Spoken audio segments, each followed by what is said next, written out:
नमस्कार विद्यार्थी मित्रांनो, आपण आज अलंकार बघणार आहोत आणि अलंकार जे बघणार आहोत त्यामध्ये आपण उपमेय, उपमान, समान धर्म आणि साम्य वाचन।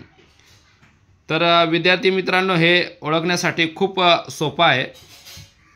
खूप सोपं म्हणजे तुम्हाला मी इथं समजावण्याचा प्रयत्न करतो। बघा, आता आपण इथं उदाहरणार्थ घेतलेला आहे। उदाहरणार्थ म्हणजे एक्झाम्पल घेतलेलं आहे। तर आंबा साखरेसारखा गोड आहे। आता हे आपलं वाक्य आहे, म्हणजे हे सेंटेन्स आहे। तर आंबा साखरेसारखा गोड आहे, यामध्ये आपल्याला उपमेय शोधायचा आहे। आता उपमेय शोधायचा आहे म्हणजे इथं उपमेय मी फक्त उपमेय लिहून घेतलेला आहे। उपमेय म्हणजे ज्याची तुलना करायची आहे ते उपमेय। आता या ठिकाणी आपण ज्याची तुलना करणार आहोत। 2 नंबरचा आहे उपमान, यामध्ये ज्याच्याबरोबर तुलना करायची आहे ते उपमान। आणि तिसरा आहे समान धर्म। समान धर्म आपण म्हणजे समानार्थी, आपण एखादा म्हणतो समानार्थी शब्द किंवा सारखापणा, तर 2 वस्तूत असलेला सारखेपणा किंवा समान गुणधर्म। आणि चौथा आहे साम्य वाचन। साम्य वाचन म्हणजे वरील सारखेपणा दाखवण्यासाठी वापरलेला शब्द, म्हणजे दोन्ही सारखे आहेत तर या ठिकाणी त्याच्यासाठी जो शब्द वापरलेला जातो त्याला सारखेपणा म्हणतात। तर मित्रांनो, मी सांगितल्याप्रमाणे आता आपण उपमेय म्हणजे आपल्याला ज्याची तुलना करायची आहे, तर आपण सर्वप्रथम वाक्य बघणार आहोत। वाक्य उदाहरणार्थ आपण तिथे लिहिलेलं वाक्य, आंबा साखरेसारखा गोड आहे। आता या ठिकाणी साखरेसारखा गोड पण असतो, ऊस पण असतो आणि एखादं आपण फळ पण असतो, परंतु इथं आंबा घेतलेला आहे म्हणून उपमेय काय येणार, ज्याची तुलना करायची आहे। आता याची तुलना आपण साखरेसारखा गोड आहे। आता कशाची तुलना करतोय आपण, तर या ठिकाणी आंब्याची तुलना करतोय म्हणून आंबा हे उपमेय झालं, म्हणजे आपण ज्याची तुलना करणार आंबा हा उपमेय झालेला आहे। आता आपला दुसरं उपमान म्हणजे ज्याच्याबरोबर तुलना करणार आहोत।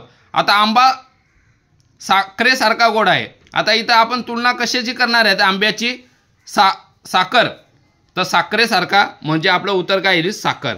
म्हणजे तुलना कशाची केली आहे, आंब्याची साखरेबरोबर, म्हणजे साखरेसारखा आंबा आहे। नंतर आहे तिसरा आपला समान धर्म। समान धर्म म्हणजे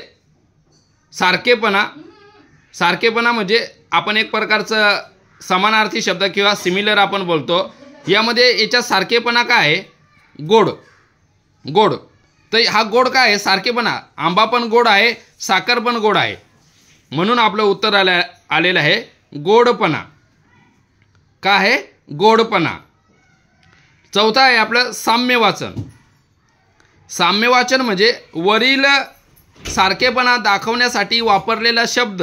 आता साखर आणि आंबा यांच्यासाठी जो आपला साम्य वाचन शब्द आहे किंवा सारखेपणा दाखवण्यासाठी वापरलेला शब्द आहे तो बघा, आंबा साखरेसारखा गोड आहे। आता आंबा साखरेसारखा गोड आहे म्हणजे हा सारखा शब्द इथं काय आहे, साम्य वाचन, म्हणून आपलं उत्तर आलेले सारखा। तर विद्यार्थी मित्रांनो, बघा मी पुन्हा एकदा तुम्हाला सांगतो, अलंकार आता आपण इथे एक्झाम्पल घेतलेलं आहे, उदाहरणार्थ घेतलेलं आहे, आंबा साखरेसारखा गोड आहे। आता उपमेय आहे ज्याची तुलना करायची ते उपमेय। आता आपण इथं आंब्याची तुलना साखरेबरोबर करतोय, तर म्हणून आपलं उत्तर आहे आंबा। दुसरा आहे उपमान, ज्याच्याबरोबर तुलना करायची आहे ते उपमान। आता आपण आंब्याची तुलना कशाबरोबर केलेली आहे, साखरेबरोबर, म्हणून उपमान साखर आहे। समान धर्म म्हणजे सिमिलर, म्हणजे सारखेपणा किंवा सारखा समान गुणधर्म, तर इथं गोड, आंबा पण गोड आहे आणि साखर पण गोड आहे, म्हणून इथं गोडपणा। आणि चौथा आहे साम्य वाचन। साम्य वाचन म्हणजे वरील सारखेपणा दाखवण्यासाठी वापरलेले शब्द। तर आंबा आणि साखर यांना सारखेपणा दाखवण्यासाठी वापरलेला शब्द सारखा आहे, म्हणून उत्तर सारखा आहे।